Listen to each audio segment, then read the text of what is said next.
Terlebih dahulu diucapkan terima kasih kepada pihak Institut Pendidikan Perakawanan ARI UiTM bersama Universiti Sultan Zainal Abidin UNIZA dalam menjayakan program webinar Ma'al Hijrah Jangan Tersalah Hijrah.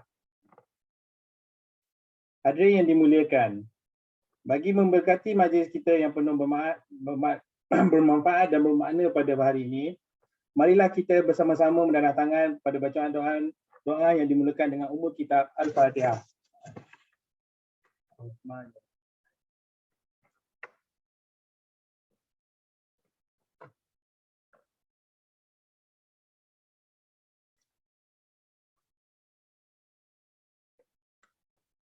Hadirin sekalian, tujuan diadakan webinar Ma'al Hijrah ini adalah untuk memberi penghayatan dan kesedaran kepada semua peserta dalam konteks penghijrahan Islam yang sebenar. Sekiranya peserta mempunyai soalan yang untuk dinyatakan ataupun yang untuk disoalkan, boleh dinyatakan di chat box. Dan sekiranya mahu bertanya secara live, boleh raise hand dahulu dan saya akan cuba tengoklah dari segi kesesuaian untuk disampaikan kepada Dr. Rashidi. Sebelum memulakan sesi seterusnya, izinkan saya memperkenalkan speaker kita pada hari ini, iaitu Dr. Muhammad Rashidi Wahab. Okey. Dr. Muhammad Rashidi bin Wahab dilahirkan di Kampung Pematang Buluh, Kedah. Dari segi akademiknya, seperti yang dinyatakan tadi di permulaan program pada hari ini di lampiran, saya akan bercakap dari segi aspek lain. Dari segi aspek perundingan, beliau pernah dilantik sebagai panel agama di iloveislam.com, panel penapis bahan penerbitan berunsur Islam, Jabatan Kemajuan Islam Malaysia, ahli pasukan khas liberal, Jabatan Kemajuan Islam Malaysia, ketua panel penyemak bahan berunsur Islam, Pejabat Mufti Negeri Sabah, ketua panel penulis dan penyunting kitab Akidah Al-Najin, Yayasan Islam Terengganu, fellow penyelidik Institut Kajian Strategi Islam Malaysia, panel penyemak bahan penerbitan berunsur Islam, Jabatan Agama Islam Selangor, panel penyemak dan penilai bahan penerbitan berunsur Islam, Jabatan Agama Islam Wilayah Persekutuan. Beliau juga turut dilantik sebagai pakar rujuk dalam beberapa kajian ilmiah juga. Seterusnya, majlis mempersilakan Dr. Muhammad Rashidi Abdul Wahab untuk memulakan majlis, ceramah pada hari ini. Silakan, Doktor. Baik, terima kasih. Saya share slide sikit ya. Bolehkah? Boleh, boleh.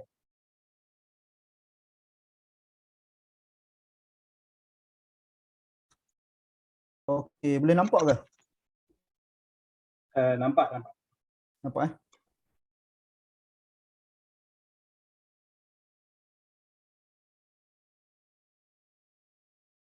Okey.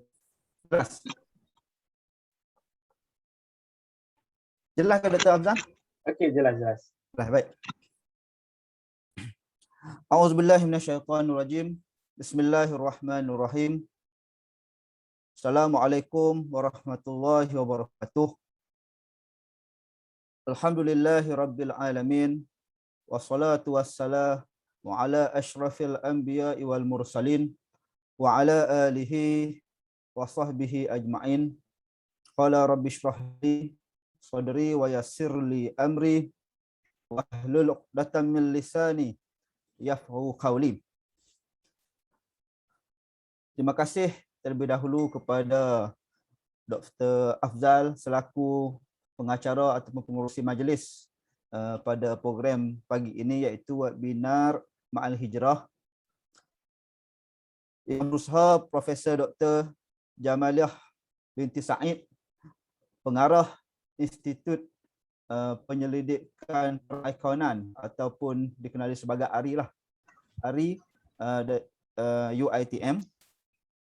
Barisan pengurusan ataupun pentadbir daripada ARI UiTM, div jemputan, para pensyarah, profesor-profesor, Profesor Madya, doktor-doktor, tuan-tuan, puan-puan yang saya tidak dapat sebutkan nama lah seorang demi seorang di sini, kan? Minta maaf lah kan. Tuan-tuan, puan-puan, saudara-saudari dimanapun berada yang turut hadir pada program pagi ini. Semoganya semua dirahmati oleh Allah Subhanahu Wa Taala. Pada permulaan kesempatan ini, saya terlebih dahululah ingin mengucapkan ucapan jutaan terima kasih kepada pihak ARI kerana sudi menjemput saya untuk membincangkan, bukan membincangkan sangatlah sebenarnya, membincangkan ni nampak terlalu terlalu berat. Kita berkongsi lah, kita kata, untuk berkongsi beberapa perkara berkaitan dengan Ma'al Hijrah, yang mana tajuk yang diberikan kepada saya pada hari ini ialah jangan tersalah hijrah. Alhamdulillah, pada hari ini saya berada di UiTM. Kalau ikut 2 hari lepas saya berada di Sabah. Ini merupakan salah satu hikmah lah COVID. Maksudnya kita boleh pergi ke satu-satu tempat itu dalam waktu yang sekejap sahaja. Kalau sebelum daripada ini, bukan COVID, maksudnya kita terpaksa pergi dengan fizikal. Tetapi sekarang ni kita pergi dengan wahana ataupun dengan alatan yang lain. Tetapi kita masih lagi ada di sana. Jadi alhamdulillah pada pagi ini saya berada di Shah Alam pula lah kan. Kita boleh pergi terbang ke mata-mata kan. Sebelum memulakan kita punya perkongsian pada pagi ini, saya terlebih dahulu memohon maaflah jika ada kecacatan ataupun line yang kurang elok sikit, memandangkan di sini cuaca agak tidak begitu baik, begitu comel. Saya tak pastilah di sebelah Shah Alam ataupun sebelah Selangor macam mana. Selangor semua clear, Doktor, semua clear. Semua clear. Clear alhamdulillah. Di sebelah sini kalau 2 hari lepas ni hujan berpanjangan. Hari ini ni nampak okey sikit tetapi masih ada lagi. Jadi dibimbangilah. Pasalnya waktu saya bentang dekat Sabah itu, dekat Jakim Sabah tu, memang cuaca duk tengah tak comel. Jadinya perjalanan program tu jadi terganggu sedikitlah. Dia okey sekejap terputus, okey sekejap terputus. Jadi saya harap pagi ini perjalanan kita comel lah kan. Kalau tak comel tu saya minta maaf awal-awal lah. InsyaAllah. Bagi kepada pihak penganjur. Tuan-tuan yang dirahmati oleh Allah sekalian, pada asalnya saya bercadang untuk tidak menyediakan slide. Pasalnya saya anggap kita nak bincang secara kuliah ataupun tazkirah lah, tetapi memandangkan program ini nama webinar, jadi saya pun rasa mungkin walaupun tajuk itu adalah tajuk yang kita rasa agak umum, tetapi saya rasa lebih baiklah saya menyediakan sedikit slide. Jadi slide saya ni baru semalam saya sedialah, saya beritahu kepada Dr. Afzan. Baru semalam saya sedia, jadinya saya tidak dapat menyediakan slide dengan begitu baik. Jadi sekadar beberapa sahajalah yang sempat saya sediakan. Cumanya walaupun begitu kita bolehlah mengambil beberapa manfaat daripada pembentangan ataupun perkongsian saya pada pagi ini. Tuan-tuan dan puan-puan sekalian, setiap tahun umat Islam akan menyambut perayaan ataupun peristiwa Ma'al Hijrah, yang mana pada tahun ini 1 Muharram 1443 Hijrah jatuh pada 10 Ogos 2021. Kalau kita melihat saban tahun sebelum daripada pandemik ini, selalunya pihak kerajaan akan mengadakan program secara besar-besaran, dijemput pelbagai pihak kan, kadang-kadang buat di dewan, kadang-kadang buat di masjid dan sebagainya, kadang-kadang ada parakan dan sebagainya. Tetapi memandangkan 2 tahun kebelakangan ini pandemik berlaku, maka program yang secara besar-besaran itu tidak lagi diadakanlah oleh pihak kerajaan dan berpindah kepada program secara online. Dan walaupun berpindah program secara online, aktiviti-aktiviti ataupun anugerah-anugerah yang telah dikemukakan ataupun dianugerahkan oleh pihak kerajaan kepada tokoh-tokoh Ma'al Hijrah ini tetap terus berjalan. Jadinya, kenapakah kita umat Islam ini menyambut ma'al hijrah. Yang pertamanya kerana ma'al hijrah ini merupakan kalender pertama ataupun kalender yang digunakan oleh umat Islam. Yang mana 1 Muharram itu merupakan hari pertama dikira hari pertama, dan Muharram itu adalah bulan awal dalam kalender hijrah. Jadi disebabkan itu umat Islam menyambut ma'al hijrah. Sebagaimana kalau kalender Masihi selalunya disambut 1 Januari. Kan apabila 1 Januari adalah sambutan-sambutan itu dari kalender Masihi. Kalender Masihi ini adalah kalender berasaskan tahun kelahiran Nabi Isa, ataupun di dalam bahasa Masihinya, bahasa Masihnya iaitu Nasraninya adalah Jesus Christ lah. Kan? Jadi mereka mengambil daripada tahun kelahiran Nabi Isa itu, mengikut kepercayaan mereka Jesus Christ itu, maka mereka membuat kalender. Tetapi dalam Islam, apabila datang Sayyidina Umar, pada zaman Sayyidina Umar, maka dibuat satu kalender Islam, kalender hijrah dinamakan, dengan meletakkan bulan Muharram pada bulan yang pertama. Jadi 1 Muharram itu hari pertama, bulan pertama bagi tahun pertama hijrah pada tahun itu. Jadi disebabkan itulah umat Islam menyambut peristiwa ma'al hijrah ini. Yang kedua, peristiwa disambut ma'al hijrah ini kerana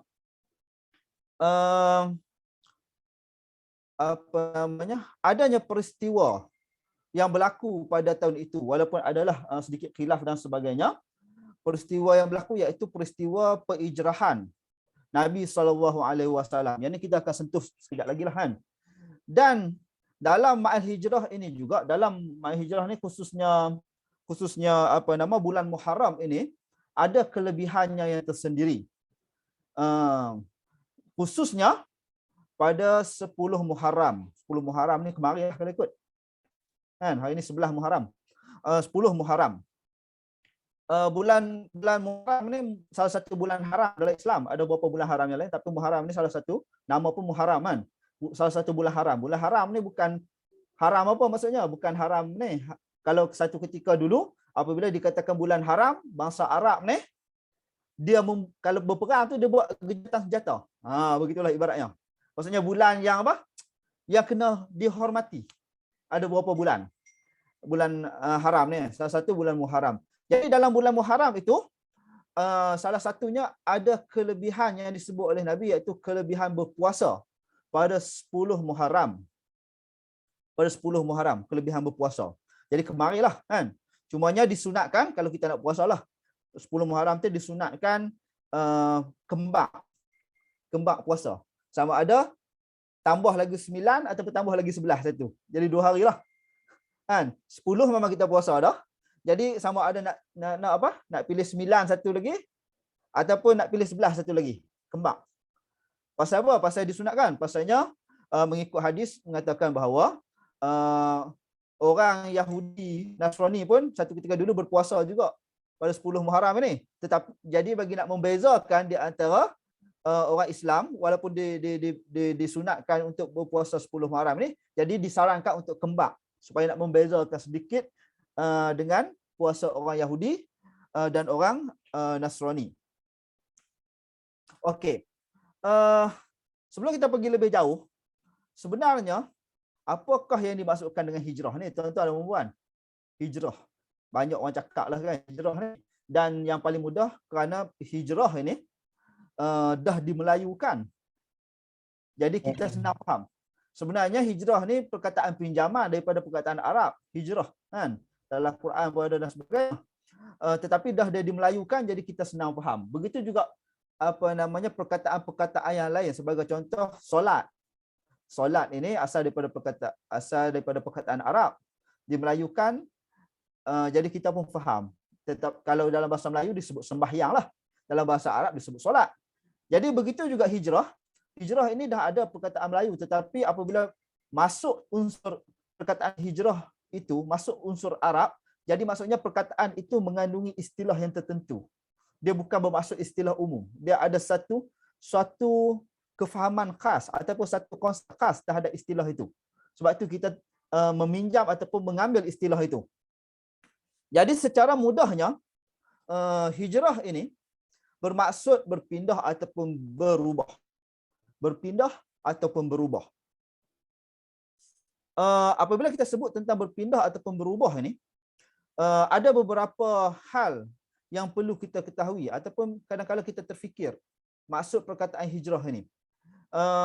Iaitu kalau kita melihat daripada satu sudut, maka hijrah berpindah ataupun berubah ini dia boleh berlaku dalam bentuk tempat dan fizikal. Daripada suatu tempat ke suatu tempat yang lain. Satu aspek hijrah iaitu satu tempat ke satu tempat yang lain, iaitu penghijrahan ataupun perpindahan ataupun perubahan yang berbentuk fizikal ataupun berbentuk zahir. Satu lagi aspek hijrah ini, kita boleh lihat perpindahan perubahan daripada suatu keadaan yang tidak melibatkan bentuk fizikal ataupun tempat kepada satu keadaan yang lain.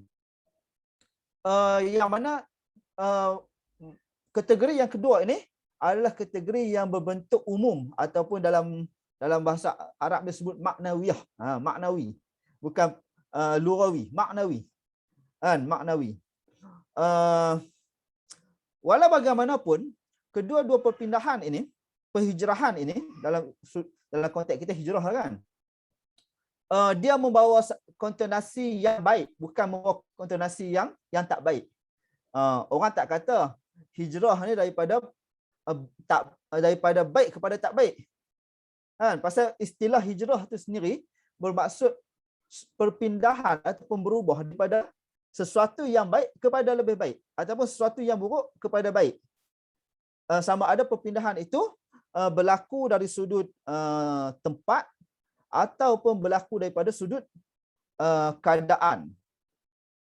Jadi dalam konteks perbincangan kita tentang hijrah pada hari ini, selalunya orang berbincang tentang perpindahan ataupun hijrah dari sudut tempat ataupun fizikal. Inilah kebanyakan daripada kita faham. Kerana apa? Kerana perkataan hijrah itu memang asalnya diambil daripada perpindahan tempat dan fizikal itu. Disebabkan itu, kebanyakan orang faham bahawa hijrah itu maksudnya berpindah tempat daripada satu tempat ke satu tempat yang lain kerana perkataan hijrah itu pada awalnya terkait dengan penghijrahan tempat. Okey, jadi dalam konteks hijrah yang umum tadi, yang fizikal tadi, dia berkaitan dengan penghijrahan khusus pada zaman Nabi Muhammad SAW. Penghijrahan khusus ini maksudnya penghijrahan yang memang telah diperintahkan oleh Allah Subhanahu Wa Taala dan juga diperintahkan oleh Nabi Muhammad SAW untuk berhijrah daripada satu tempat ke satu tempat yang lain. Jadi dalam sirah Nabawi ini ada beberapa peristiwa hijrah sebenarnya. Cumanya sebahagian daripada umat Islam apabila sebut peristiwa hijrah, kita akan teringat bahawa hijrah ini hanya berlaku daripada satu peristiwa lah, iaitu daripada Mekah ke Madinah. Itulah selalunya yang selalu difahami oleh kebanyakan orang.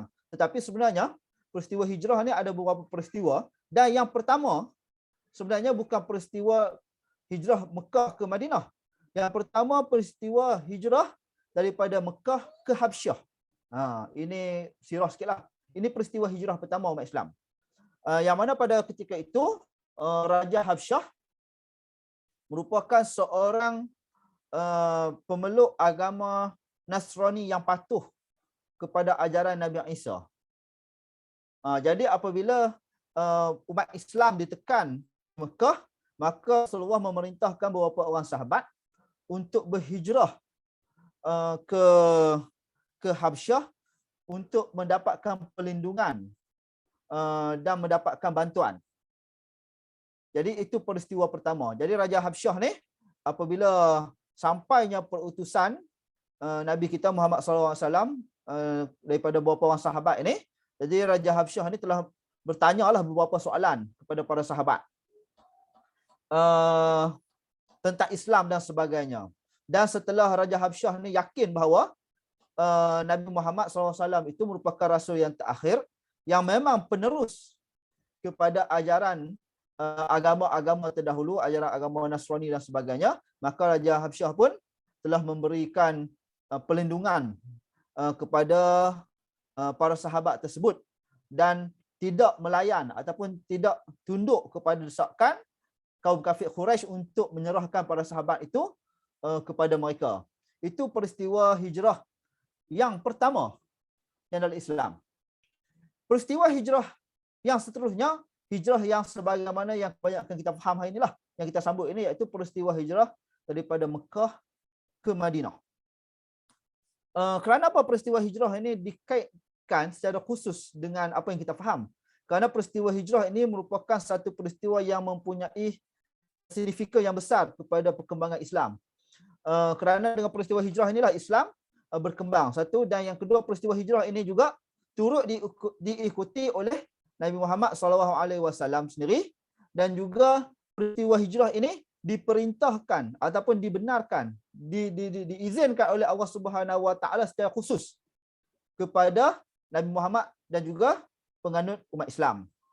Jadi disebabkan itu, apabila sebut hijrah, kita akan teringat ataupun terbayang peristiwa hijrah daripada Mekah ke Madinah.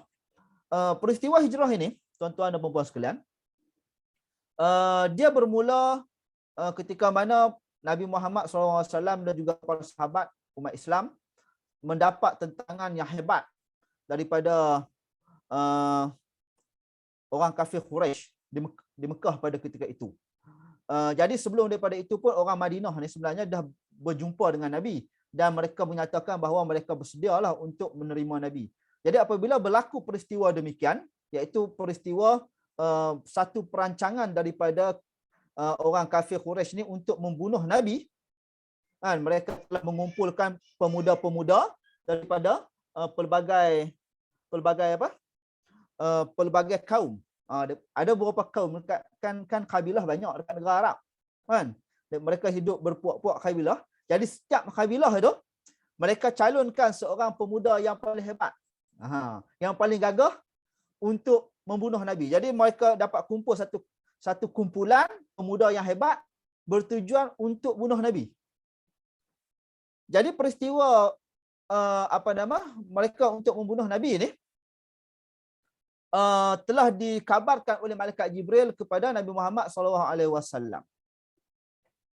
Jadinya apabila mendapat perkabaran itu, maka Nabi Muhammad SAW pun membuatlah perancangan untuk keluar daripada Mekah. Itu pun selepas daripada itu turunnya wahyu daripada Allah Subhanahu Wa Taala untuk Nabi Muhammad SAW berhijrah ke Madinah. Jadi apabila berlaku peristiwa demikian pada 27 hari bulan 27 hari bulan Safar itu, kaum pemuda-pemuda yang dilantik oleh kaum kafir Quraisy ini, dilantiklah maksudnya kan pada waktu itu. Tak tahulah ada surat pelantikan ataupun tak, saya pun tak pastilah kan. Cuma dilantik untuk membunuh Nabi. Maka 27 hari bulan tu mereka ini telah mengepung rumah Nabi, telah mengintip, mengepunglah kita kata rumah Nabi. Jadi apabila berlaku keadaan demikian, Nabi telah membuat perancangan supaya untuk menyelinap keluar daripada rumah. Jadi pada malam hari itu Nabi SAW meminta Saidina Ali untuk menggantikan tempat Nabi. Diringkaskan cerita lah kan, menggantikan tempat Nabi di rumah Nabi. Maka pada malam itu Allah Subhanahu Wa Taala telah memberikan mukjizat kepada Nabi, menyebabkan orang kafir Quraisy yang mengepung rumah Nabi itu terlelap, terleka, sehingga tidak nampak Nabi Muhammad SAW, Saidina Umar, Saidina Abu Bakar dan sahabat yang lain keluar daripada rumah tersebut untuk meninggalkan Mekah. Mereka tak nampak. Mereka sedar dah nampak Saidina Ali. Jadi mereka menyangka asal itu Nabi Muhammad, rupa-rupanya Saidina Ali. Jadi Nabi Muhammad SAW ini telah keluar daripada rumahnya dan pergi ke Gua Sur selama 3 hari duduk kat situ. Jadi kaum kafir Quraisy ni pun terus mencari, tetapi tak jumpalah kan. Adalah beberapa peristiwa di tempat persembunyian Nabi Muhammad SAW itu, labah-labah buat sarang dan sebagainya kan. Itu saya rasa semua orang maklumlah. Cumanya peristiwa ini menarik kerana Allah Subhanahu Wa Taala ada turun satu ayat. Antaranya ayat ini berbunyi wa makaru wa makarullah wallahu khairul makirin. Yang ni ayat yang selalu orang guna. Mereka ini membuat makar. Makar ni maksud apa? Membuat perancangan jahat, membuat perancangan, membuat konspirasi, membuat agenda jahat. Maka sesungguhnya Allah Subhanahu Wa Taala pun mempunyai perancangan kehadap mereka. Maka perancangan Allah itulah yang lebih baik daripada perancangan mereka. Ini ayat yang penting. Maksud apa? Maksudnya Allah Subhanahu Wa Taala ini sentiasa memelihara, menjaga orang-orang beriman. Walaupun orang-orang tidak beriman ni sentiasa membuat perancangan yang tidak baik kepada orang Islam, tetapi memandangkan umat Islam ini merupakan umat Islam yang beriman kepada Allah Subhanahu Wa Taala, maka Allah Subhanahu Wa Taala kata, jangan bimbang. Orang jahat tu memang tahu dah kerja mereka buat perancangan jahat. Jangan bimbang. Allah Subhanahu Wa Taala ada dan Allah Subhanahu Wa Taala ada perancangan dia tersendiri dan sudah tentulah perancangan Allah Subhanahu Wa Taala itu adalah lebih baik daripada perancangan mereka. Tu ayat ni. Yang dapat diambil banyak pengajaran oleh kita kan. Seterusnya selepas 3 hari Nabi Muhammad SAW keluar daripada Gua Sur itu menuju ke Madinah. Dulu tak nama Madinah, nama Yathrib kan. Jadi menuju ke Madinah. Jadi dalam perjalanan ke Madinah itu Nabi Muhammad SAW telah singgah di satu tempat nama Quba. Jadi di situlah Nabi Muhammad SAW membina Masjid Quba. Masjid Quba ni masjid pertama dalam Islam lah kan yang dibina. Kan Masjid Quba. Selepas daripada itu Nabi Muhammad SAW meneruskan lagi perjalanan terus masuk sampai ke Madinah pada 12 Rabiul Awal tahun 1 Hijrah.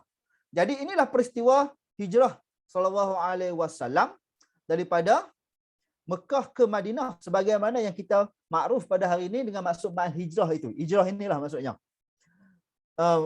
Satu lagi, tuan-tuan dan puan-puan sekalian, kalau ikut kepada carta yang dibuat ini, kita rasa macam pendek je perjalanan Nabi. Betul tak? Tak jauh mana pun. Yeah.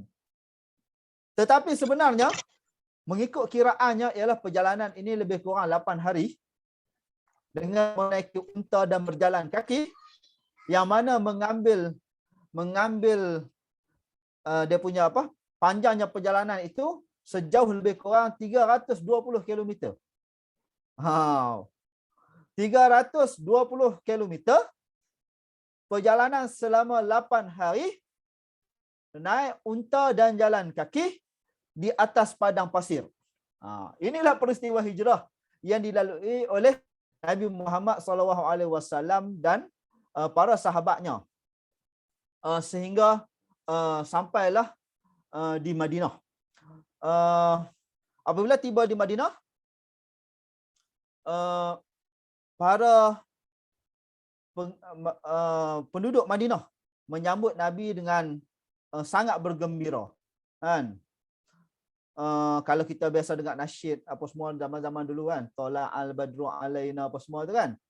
Itu didendangkan oleh penduduk Madinah lah, penduduk Yathrib itu untuk menandakan, untuk menzahirkan kesukaan, kegembiraan, kecintaan, kesayangan. Apa lagi kita nak kata lagi? Ke atas kedatangan Nabi SAW ke Madinah. Jadi ada nasyid, ada ni apa semua kan. Disebabkan itu dalam Islam pun tidaklah mengatakan bahawa nasyid ataupun bermuzik ini haram secara total kerana telah berlaku sejak daripada zaman Nabi. Cumanya ada perbahasan lagi lah yang mana yang dikatakan yang dibolehkan, yang ketika mana pula dikatakan tidak dibolehkan. Itu perbahasan yang panjang lah tentang muzik ni kan. Tetapi nak bagi tahunya, dah ada pada zaman Nabi peristiwa pada ketika itu, nasyid dan sebagainya, ketukan kompang untuk menyambut Nabi kan. Dan Nabi Muhammad SAW tidak melarang perkara tersebut. Jadi peristiwa inilah yang menjadi asas kepada kalender Islam, iaitu tahun penghijrahan Nabi dikira sebagai 1 hijrah, yang mana dia mula diasaskan oleh Saidina Umar pada zaman Sayyidina Umar dengan mengambil kira Muharram itu sebagai bulan yang pertama. Walaupun peristiwa hijrah itu berlaku pada bulan Safar dan Rabiul Awal. Kan? Cumanya sambutan ma'al hijrah pada 1 Muharram itu dia merupakan sambutan lah, kiranya sambutan. Sambutan. Tak ada masalah pun kan. Tak ada masalah. Cumanya nak bagi tahunya peristiwa itu berlaku beginilah sebenarnya. Macam kadang-kadang kita buat sambutan apa-apalah, kita backdated ke apa benda, tapi tetap sambutan. Kan? Kita nak buat sambutan apa-apa satu, rupanya tak boleh tarikh ni, tak sesuai. Jadi kita buat tarikh ni, tetapi kita sambutan kita tetapnya itu. Jadi tak ada masalah sangat pun, kan? Tak ada masalah kan. Cuma nak bagi tahunya inilah tarikh sebenar peristiwa hijrah Nabi Muhammad sallallahu alaihi wasallam. Jadi daripada peristiwa hijrah ni, ini yang lebih penting iaitu apakah hikmah ataupun pengajaran daripada peristiwa hijrah Nabi Muhammad SAW tersebut yang kita boleh ambil sebagai umat Islam pada hari ini. Yang pertama sekali ialah mengutamakan perintah Allah Subhanahu Wa Taala dalam setiap perkara dan sanggup melakukan apa sahaja untuk agama Islam. Kalau kita melihat perintah hijrah ni bukan senang. Berhijrah ni. Kenapa? Dilahirkan di suatu tempat itu tapi diminta untuk pergi keluar daripada tempat itu, pergi ke tempat lain. Tinggal habis semua. Bukan senang. Kita kalau pergi sambung ngaji pun, nangis tak tahu nak kata lah. Waktu zaman dulu lah kan. Waktu zaman mula-mula tu, pergi asrama. Sama sekolah dulu kan. Hari pertama tu tak tahu lah. Berlaut air mata. Orang lelaki tak menangis lah, tapi menangis dalam dada ni, orang perempuan menangis. Keluar air mata. Itu baru nak pergi asrama. Pergi asrama ni bukan ada apa pun. Setiap minggu ataupun 2 minggu sekali balik lah. Ini tak tahu lagi ni, peristiwa perintah hijrah ni, bila boleh balik semula ke Mekah tak tahu lagi. Jadi, dah lah pergi tu, meninggalkan dah tak boleh bawa apa pula. Nak bawa apa sangat. Kan? Jalan kaki dengan naik unta, bawa yang penting je lah. Meninggalkan semuanya. Kalau ada kekayaan, tinggal kekayaan. Kalau ada kemewahan, tinggal kemewahan. Tetapi tetap melaksanakan perintah Allah Subhanahu Wa Taala untuk berhijrah ke Madinah. Kerana ini perintah Allah Subhanahu Wa Taala ni.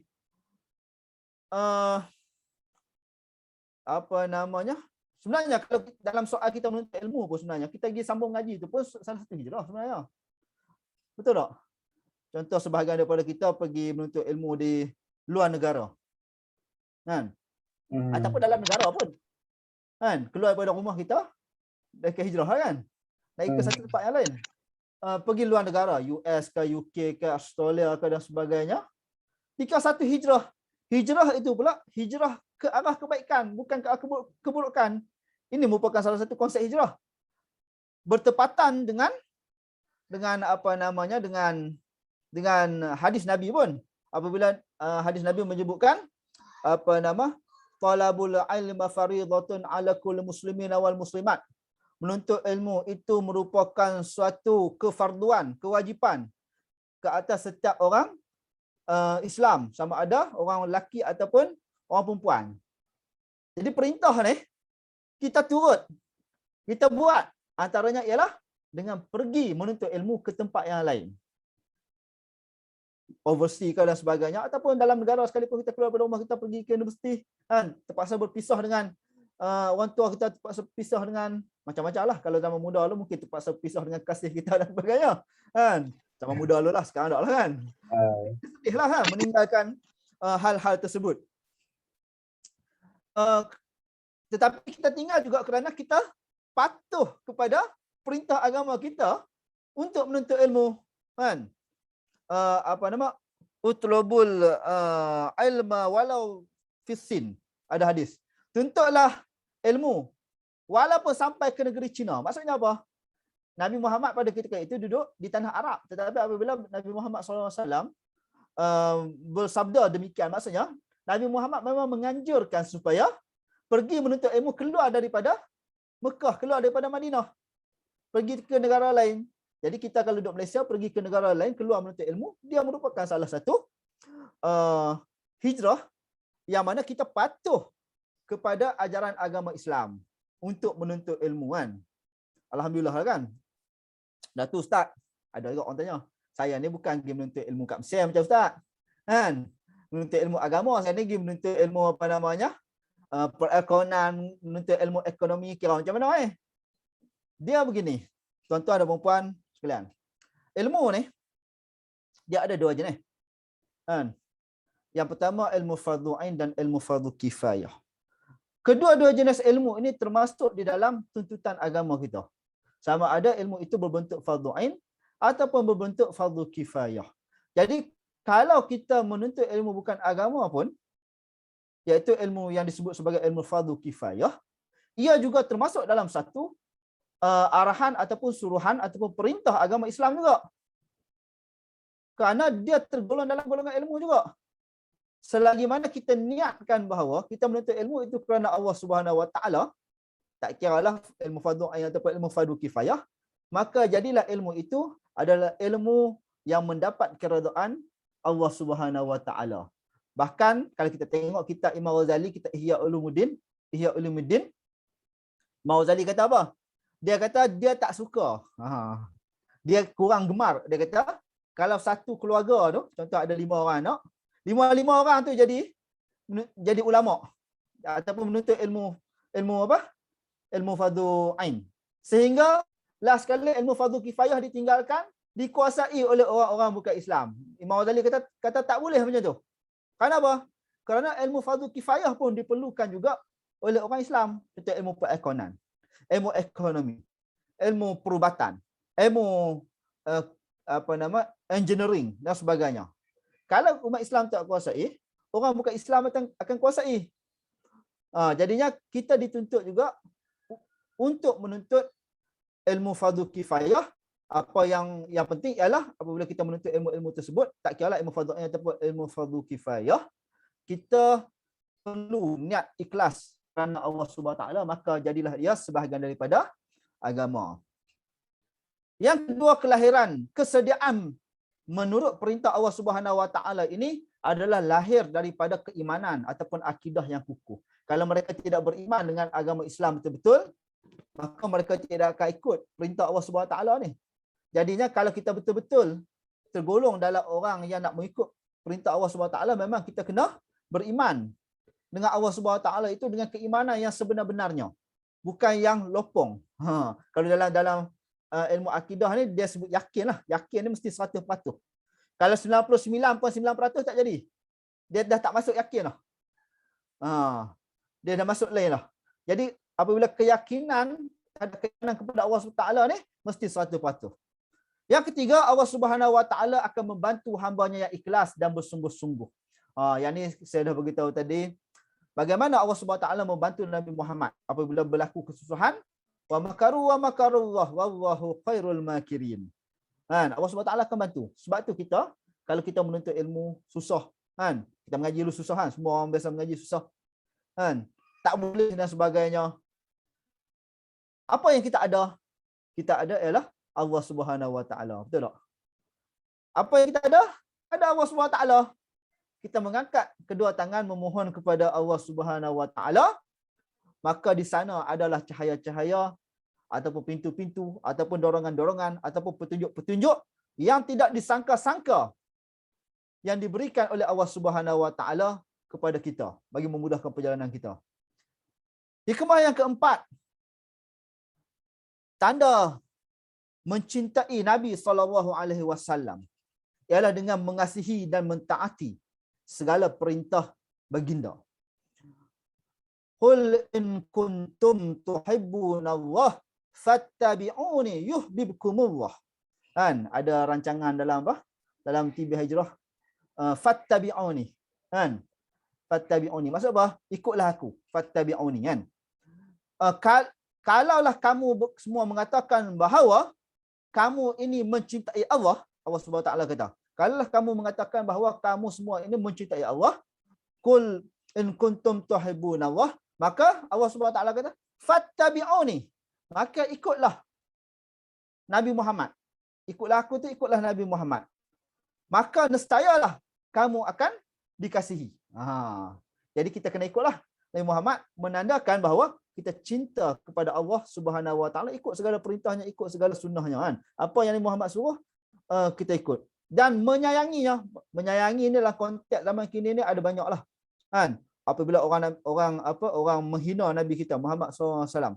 Sebagai umat Islam, apa yang perlu kita buat? Kan, orang hina Nabi kita kan, di sebelah-sebelah barat banyak hina, tulis lukis karikatur yang sangat teruk dan sebagainya. Kan, menghina Nabi kita, kata dalam Facebook dan sebagainya. Sebagai umat Islam, paling tidak di sisi iman yang lemah ialah kita menolak perkara tersebut dalam hati. Itu di sisi iman yang lemah lah. Kan, kalau kuat sikit, kita turut bersuara. Bersuara ni tak semestinya buat demo. Buat demo tu cerita nombor 2 lah. Sekurang-kurangnya kita ada media sosial, kita bersuara dalam media sosial. Menandakan kita tak puas hati. Kan, contoh kan. Itu tanda kita mencintai, mengasihi Nabi kita Muhammad SAW. Salah satu contoh lah kan. Hikmah yang melakukan setiap perkara dengan perancangan yang teliti.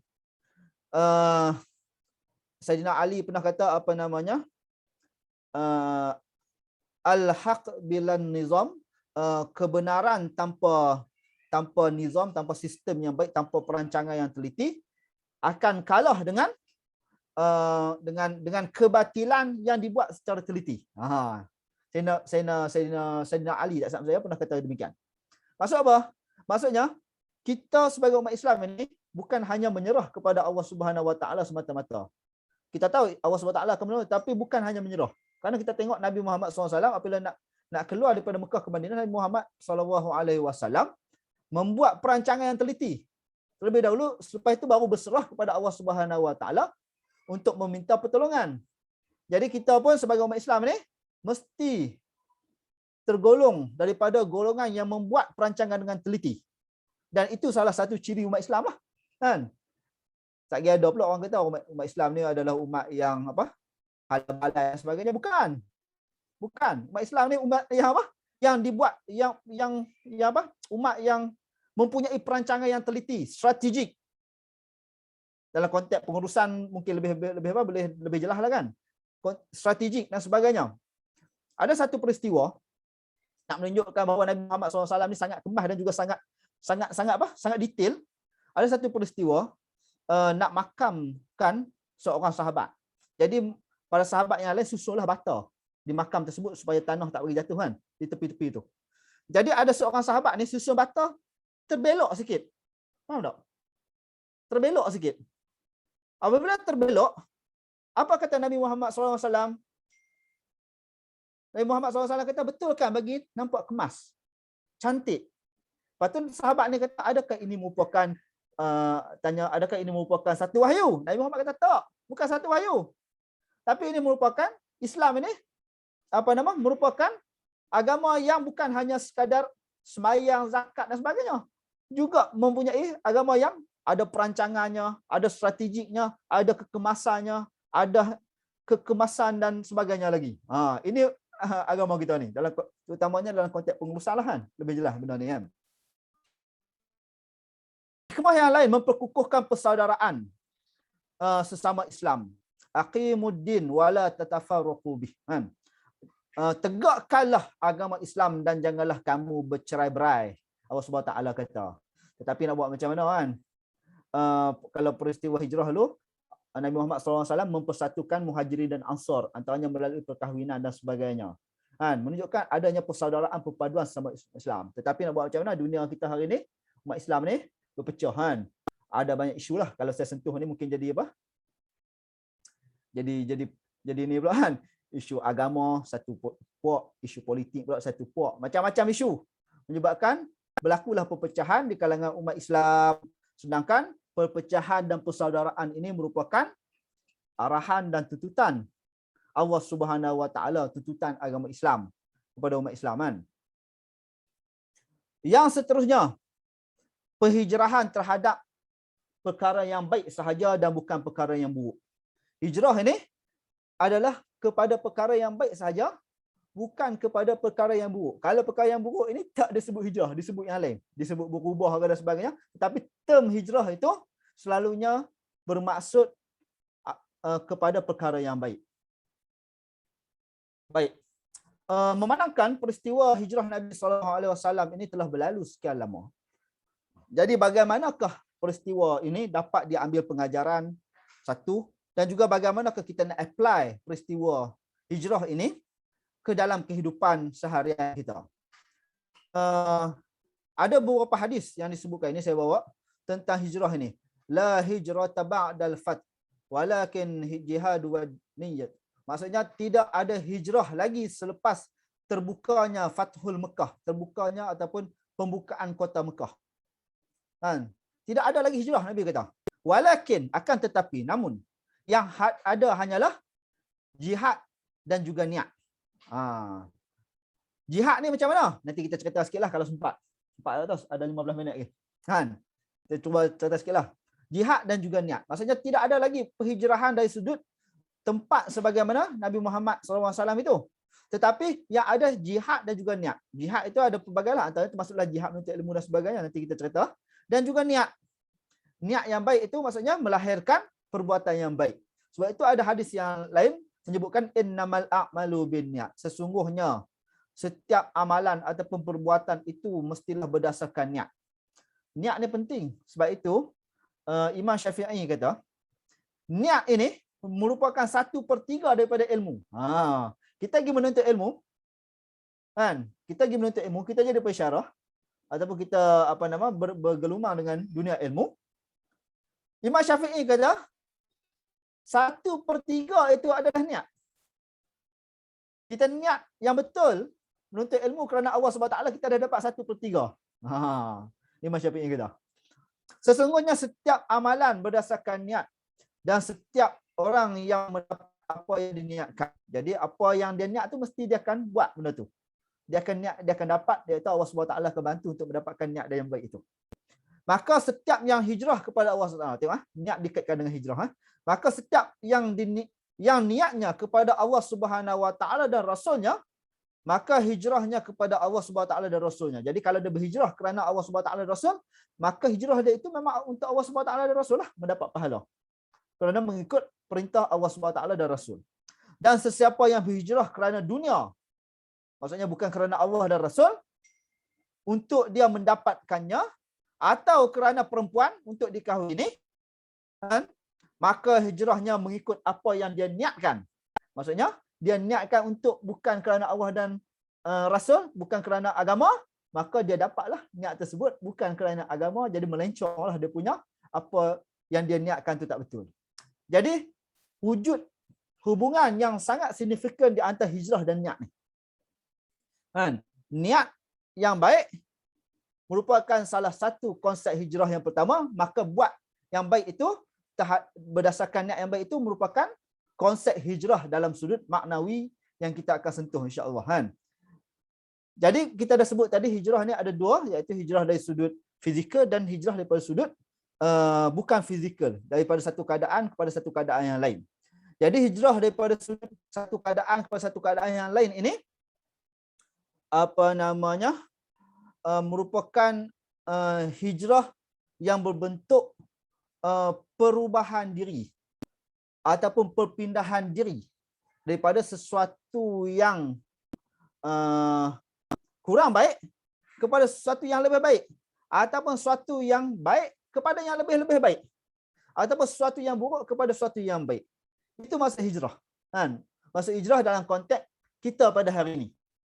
Yang mana hijrah itu sebagaimana disebutkan tadi mesti bermula dengan niat lah.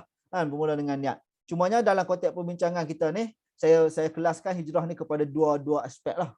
Ada setengah orang kelaskan sampai 3, 4, tak apalah. Saya kelaskan kepada, kategorikan dia kepada dua aspek hijrah. Tuan-tuan dan puan-puan sekalian. Hijrah yang pertama dari sudut pemikiran. Pemikiran ataupun pegangan lah sebenarnya. Pemikiran ataupun pegangan. Kerana apa penting?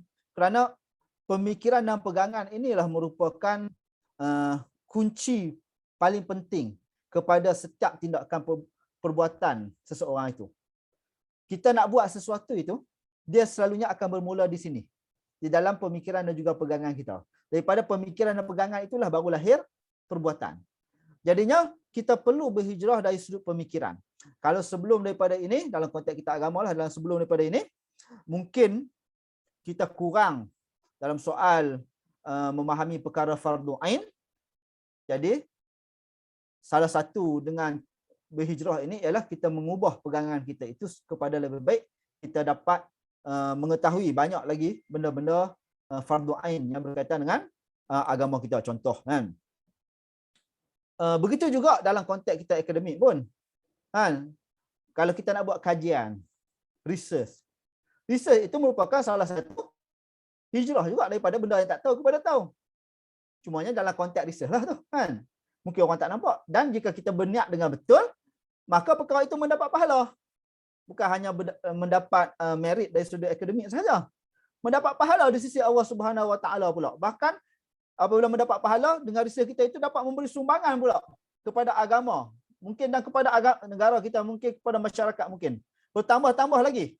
Dia punya ganjaran yang diberikan oleh Allah Subhanahu Wa Taala disebabkan penghijrahan kita dengan niat yang betul untuk berbuat daripada kurang baik kepada yang lebih baik. Yang kedua adalah penghijrahan daripada sudut perbuatan. Perbuatan ni semua orang makruf lah kan, semua orang tahu. Contohnya sebelum ni kita mungkin ada perangai-perangai yang mungkin kurang comel sikit kan. Contoh suka bergosip, contohlah kan. Jadi selepas daripada ini, apabila kita dengar buat bina hijrah ni, kita pun nak berubahlah sikit kan. Nak berubah sikit supaya kurang dah gosip apa ni. Contoh kan, ataupun apa lagi, kita mungkin sebelum daripada ini kita sombong kan. Kita sombong pasalnya kita ni pangkat tinggi kan.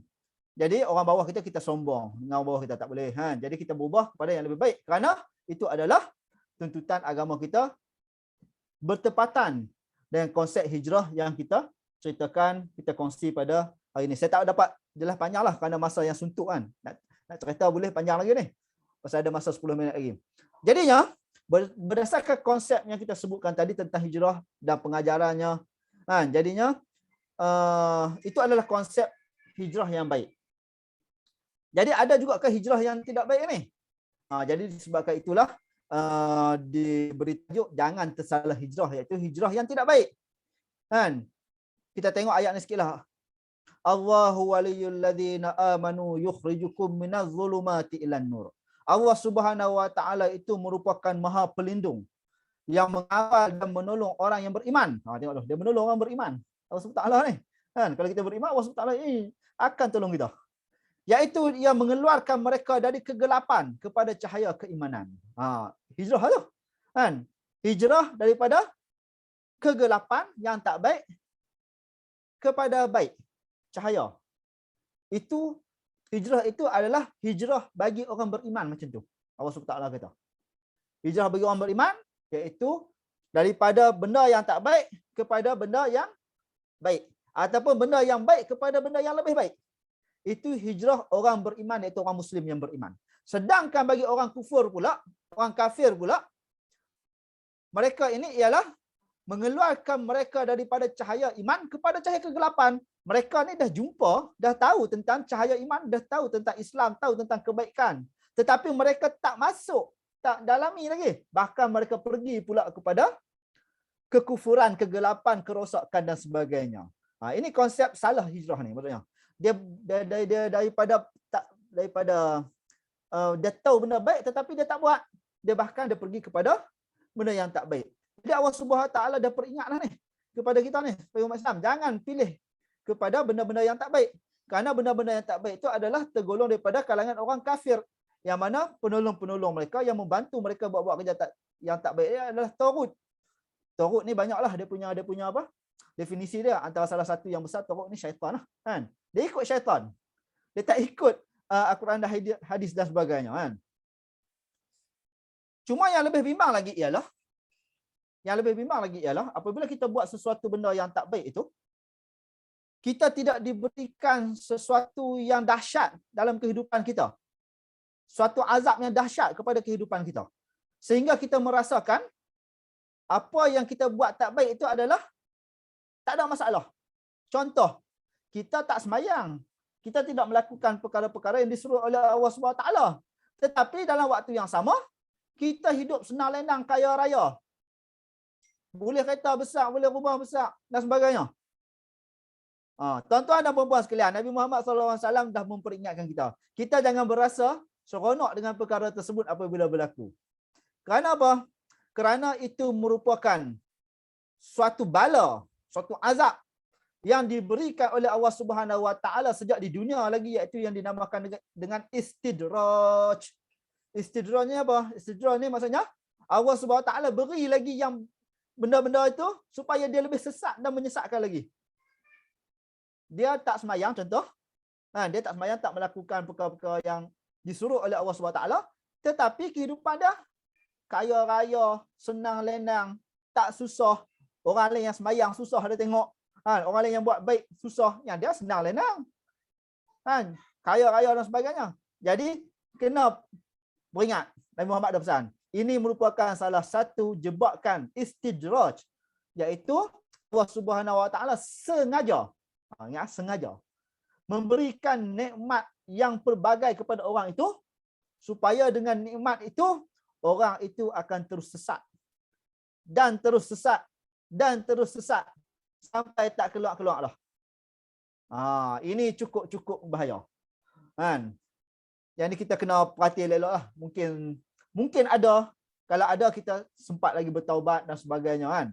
Kalau tak ada, alhamdulillah kita meneruskan doa supaya kita tidak dijebakkan dalam perkara ini. Dan yang terakhir, sikit slide lah, tapi cerita panjang lah pula. Boleh bercakap kan? Tak tahu Ustaz. Ya. Pukul 10 lah, 5 minit lagi pukul 10. Yang terakhir saya nak sentuh sikit tentang a call to hijrah. Call to hijrah ni berkaitan dengan hijrah dalam zaman moden ini yang dikaitkan dengan keganasan. Sebenarnya ini merupakan salah satu jugalah projek ARI, saya juga terlibat kan, untuk apa, membuat plan tindakan keganasan. Jadi salah satu konsep yang dibawa oleh kumpulan pengganas ini ialah hijrah. Dalam majalah Dabik keluaran 3, majalah Dabik ni majalah yang kita kata rujukan paling utamalah kepada ISIS. Dia ada Dabik dan Rumiyah. Dabik ini majalah pertama, yang kedua majalah Rumiyah. Dabik ini ada berapa belas siri tu saya tak ingat dah. Saya baca belaka. Ada 17 ke berapa siri. Majalah Rumiyah ada berapa, 13 14 siri. Saya tak ingatlah, begitulah. Jadi dalam salah satu keluaran ketiga ni dia kata a call to hijrah. Panggilan, seruan untuk berhijrah. Hijrah ke mana ni? Hijrah ke tempat yang mereka kata betul lah, iaitu ke Syria untuk menubuhkan untuk berjihad, menubuhkan negara Islam ataupun khalifah yang sebagaimana yang mereka idam-idamkan ataupun mereka jangka, itulah yang sebenar-benarnya yang dikehendaki oleh Islam. Jadi ramailah yang menyahut peristiwa menyahut seruan hijrah untuk berhijrah ini, untuk berjihad bersama mereka. Tetapi sebenarnya kita kena faham dulu bahawa panggilan untuk hijrah ataupun untuk berjihad ini bukanlah semudah itu. Kerana dalam Islam ini ada dia punya dawabit dia ataupun dia punya apa ya? Apa dawabit kita nak terjemahkan? Syarat-syarat lah kita kata. Syarat-syarat ataupun ada dia punya justifikasi dia dulu. Sebelum kita nak membolehkan soal itu untuk berhijrah dan supaya itu berjihad. Jadi dalam konteks jihad ini, sebenarnya Islam ini bukan hanya tertumpu kepada jihad qital ataupun jihad perang, bunuh macam ISIS tu. Itu salah satu sahaja jihad. Kena faham? Salah satu sahaja jihad. Dan ayat jihad itu pun sebenarnya dia Allah Subhanahu Wa Taala turunkan dekat-dekat peristiwa nak hijrah tu dah. Sebelum daripada itu dah banyak lagi ayat-ayat jihad yang lain yang Allah Subhanahu Wa Taala turunkan. Antaranya jihad melawan hawa nafsu. Allah Subhanahu Wa Taala dah bagi tahu awal. Itu salah satu jihad tu. Bukan senang nak lawan hawa nafsu ni. Duduk dalam diri kita ni kan. Duduk dalam diri kita ni. Macam-macam kita buat. Kita saja yang tahu dan Allah Subhanahu Wa Taala saja yang tahu. Kan? Disebabkan itulah para ulama mengatakan bahawa kita dilihat hebat, dilihat baik di hadapan manusia ini bukan kerana kita hebat, bukan kerana kita benar-benar baik, bukan kerana kita kaya, bukan kerana kita berjawatan besar, bukan kita kerana begini-begini. Tetapi sebenarnya Allah Subhanahu Wa Taala sengaja bermurah hati menutup segala keaiban, segala kekurangan kita, segala dosa kita di atas hawa nafsu kita itulah yang menyebabkan orang sekeliling kita memandang kita hebat. Jika Allah Subhanahu Wa Taala tidak menutup hal-hal tersebut, nescaya orang di sekeliling kita tak akan mau kawan dengan kita lagi. Tak maulah kawan kita. Pasal kita ni nampak teruk, jahat dan sebagainya. Jadi inilah salah satu kemurahan Allah Subhanahu Wa Taala. Jadi kita perlu berjihadlah dalam hawa nafsu. Jihad daripada godaan syaitan. Itu jihad juga disebutkan juga dalam Al-Quran, dalam hadis. Jihad dalam menuntut ilmu pun jihad juga. Kan ada hadis, siapa yang pergi menuntut ilmu, Allah SWT akan memberikan dia pahala jihad sehingga dia balik dan sebagainya kan. Jihad tu, menuntut ilmu. Termasuk juga jihad dalam pendidikan ni. Dalam dunia pendidikan, jihad juga. Termasuk juga mari program hari ni, salah satu jihad juga ni. Betul ni? Salah satu jihad juga. Jihad dalam harta, dalam duit, kita sedekah dan sebagainya. Jihad dalam pengurusan ekonomi, jihad juga. Kan? Jihad dalam berdakwah, mengajak orang kepada agama Islam. Tak kiralah sama ada secara langsung ataupun tidak langsung. Secara langsung ni kita boleh nampaklah, secara tidak langsung pun boleh juga. Contoh kita buat baik, orang bukan Islam nampak kita, jadi dia tertarik dengan Islam, itu juga merupakan salah satu dakwah. Kan? Dan juga merupakan salah satu jihad.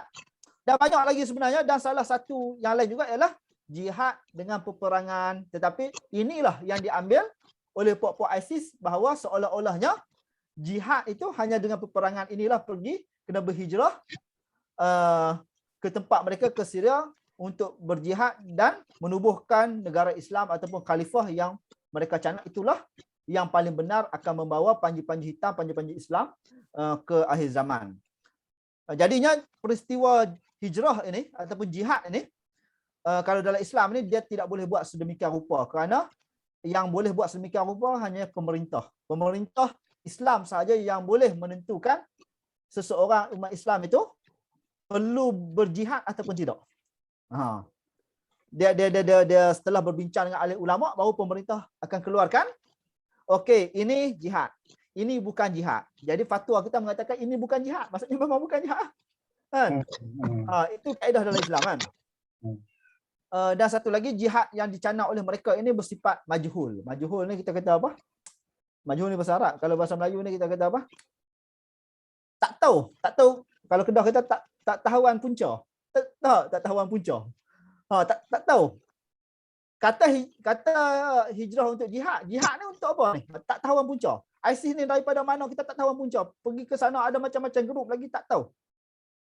Jadi majhul. Jadi majhul. Jadi dia tidak kena dengan konsep jihad yang dikendaki oleh Islam. Saya rasa masa pun dah tamat pukul 10 dah ni. Lebih berapa minit dah. Lebih 2-3 minit dah. Lebih 2-3 minit. Jadi pada akhir sekali ni, kesimpulannya, saya nak mengingatkanlah diri saya, tuan-tuan dan puan-puan semua, supaya jihad ini yang sebenar kerana jihad yang sebenarnya adalah kepada Allah Subhanahu Wa Taala ini, kalau boleh dirujukkan, dijihadkan dalam diri kita dululah. Kan? Dijihadkan dalam diri kita. Bukan senang ni nak jihad dalam diri ni. Kan? Contoh saya cakap ni senang lah. Nak jihad saya ni pun susah juga. Pasal cakap ni guna ayat liak. Kan? Betul. Susah. Kan? Bukan senang. Cumanya kita harapkan apa yang saya cakap ni menjadi satu nasihat jugalah kepada diri saya. Menjadi satu muhasabah jugalah kepada diri saya. Dan juga semoga tuan-tuan dan puan-puan pun di atas perkongsian ni mendapat manfaat jugalah. Kita kena bermuhasabah sentiasa kan. Sayyidina Umar kata, hasibu qabla an tuhasabu. Tuhzinu a'malukum qabla an tuhzanu. Hisablah diri kamu sebelum kamu dihisab, dan timbanglah amalan kamu sebelum kamu ditimbang. Sayyidina Umar kata. Menarik ayat ni kan. Jadinya kenapa kita perlu berhijrah? Kerana kita ni masih ada kudrat, masih lagi mudahlah kita kata kan, tak tua dan sebagainya. Jadi kita perlu berhijrahlah daripada benda yang kecil kepada yang lebih besar kan, daripada yang kecil kepada lebih besar, daripada yang baik kepada lebih baik, daripada yang kurang baik kepada yang baik kan, kerana kita ada lagi masa ni kan. Allah SWT beri kat kita lagi kesempatan kalau Allah SWT dah tak beri kita kesempatan susah kan. Allah SWT masih lagi beri kat kita kesempatan untuk kita berhijrah, membuat perkara-perkara yang lebih baik. Ya tanan khamsan qabla khamsin, Nabi kata apa namanya, rebutlah 5 perkara sebelum datang 5 perkara. Antaranya sihat sebelum sakit. Alhamdulillah kita sihat. Masih lagi ada masa Allah SWT bagi kita kesihatan. Bukan senang ni nikmat kesihatan ni. Kan? Nak tahu senang, nak tahu besarnya nikmat kesihatan ni apabila kita sakit. Baru kita tahu besarnya nikmat kesihatan. Apabila kita tak sakit, kita buat tak tahu ya nikmat kesihatan ni kan. Antara yang lain, kaya sebelum tiba miskin. Alhamdulillah kita diberikan oleh Allah SWT rezeki. Kan orang lain ada dah musim pandemik ni mungkin dah ada apa? Hilang punca rezeki. Kan terpaksa buat macam-macam, bahkan mendukacitakan ada yang sampai bunuh diri dan sebagainya. Kan ini sangat mendukacitakanlah. Tapi Allah Taala masih lagi berikan kita rezeki daripada yang pelbagai, rezeki duit ke, rezeki anak-anak ke, rezeki rumah ke dan sebagainya. Jadi masih ada lagi ni. Allah Taala kata, Nabi kata kaya sebelum tiba waktu miskin, lapang sebelum tiba waktu sibuk. Yang ni mungkin kita kata kita sibuk lah kat universiti ni. Tetapi sebenarnya dalam kesibukan tu mungkin ada sedikit kelapangan. Jadi kelapangan itulah kita gunakan untuk melakukan benda-benda baik. Bahkan dalam kesibukan kita pun kita memilih untuk menyibukkan diri dengan perkara-perkara baik dikira sebagai salah satu hijrah yang baiklah kan. Muda sebelum tiba masa tua. Muda ni maksudnya kita masih lagi muda ni. Saya ni kategori muda ke tak? Saya tak tahu. Betul Zah, kita ni muda lagi ke tak? Kalau ikut tarikh muda ni 40 kan. Tapi sebenarnya muda ataupun tak ni dia bergantung kepada apa nama sihat ataupun tak lah kan. Pasal orang kata umur ni is number ya. Tak ada apa pun. Umur ni sekadar number ya. Yang penting sihat ataupun tak kan. Jadi apabila kita ada kesihatan, masih lagi muda dan sebagainya, maka kita ada kekuatan, ada tenaga, jadi kita buatlah benda-benda yang baik. Dan yang terakhir, yang paling penting ialah apabila Allah SWT bagi kat kita hidup sebelum tiba masa mati. Apabila tiba masa mati, sakaratul maut, kita dah tak boleh buat apa. Habis. Jadi masa hidup ni lah, tak kira lah sama ada sibuk ke, kita sakit ke, kita dan sebagainya. Apatah lagi kalau kita lampang, kita kaya dan sebagainya, kita hendaklah menggunakan waktu tersebut untuk melakukan perkara-perkara kebaikan. InsyaAllah lah saya akhiri dululah saya punya perkongsian ini. Saya minta maaf lah jika ada sebarang kekurangan, kekasaran, kesilapan yang tidak disengajakan. Semua itu merupakan kelemahan lah daripada diri saya sendiri. Yang baik itu datang daripada Allah SWT, yang buruk itu datang daripada kelemahan diri saya sendiri. Walaupun hakikatnya semuanya daripada Allah SWT. Dan terima kasih sekali lagi lah kepada pihak ARI kerana sudi menjemput saya untuk berkongsi. Sebenarnya tak perkongsian kita pada hari ini Dr. Hafzal tak sekadar santai lah. Saya pun tajuk santai, kita santai lah kan. Saya taklah terlalu apa macam akademik selalunya kan. Tak seronok lah pula kadang-kadang kan. Jadi kita santai lah. Jadi saya minta maaf lah jika ada sebarang kekurangan. Sekali lagi Assalamualaikum warahmatullahi wabarakatuh. Kembali kepada pengurusi majlis Dr. Hafzal. Okey.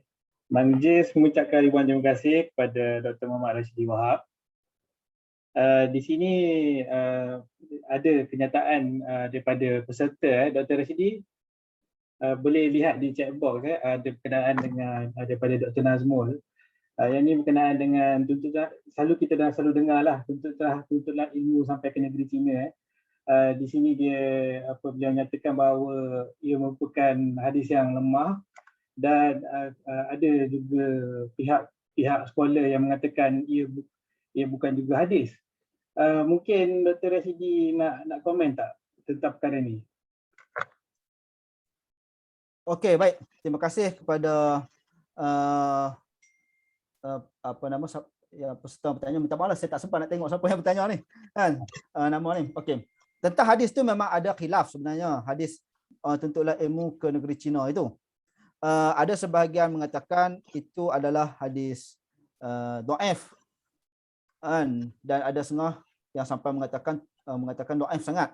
Cumanya apabila dia tergolong dalam hadis yang khilaf, selagi mana ia tidak berkait dengan hal-hal yang melibatkan usul akidah ataupun hal-hal yang melibatkan usul syariat, maka para ulama membolehkannya untuk digunakan kerana dia tidak berkaitan dengan usul akidah dan sebagainya.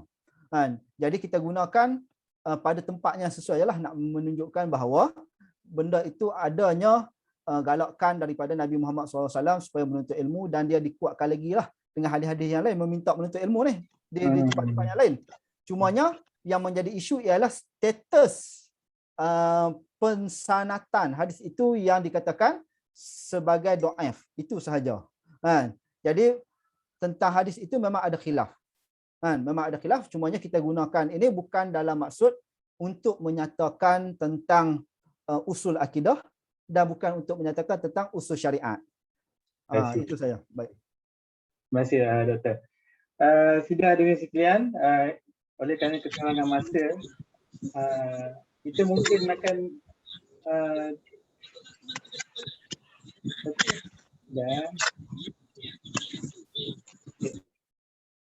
kita mungkin akan tamatkan program kita pada hari ini.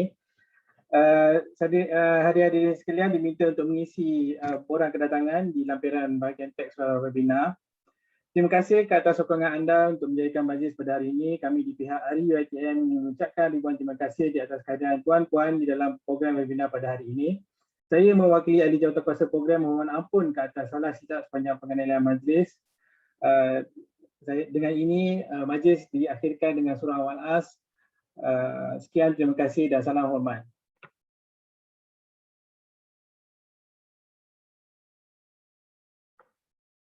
Okay, terima kasih dan Assalamualaikum.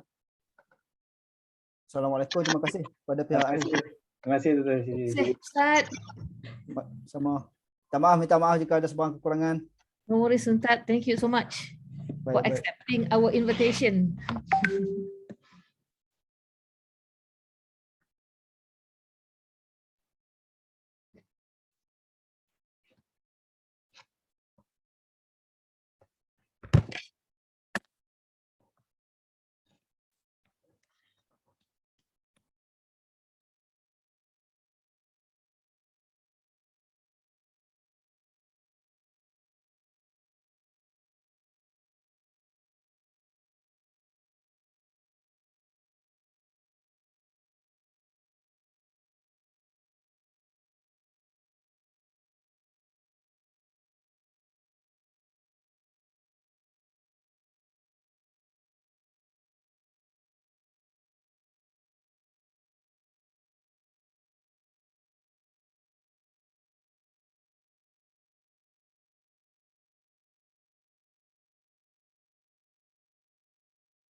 Sallallahu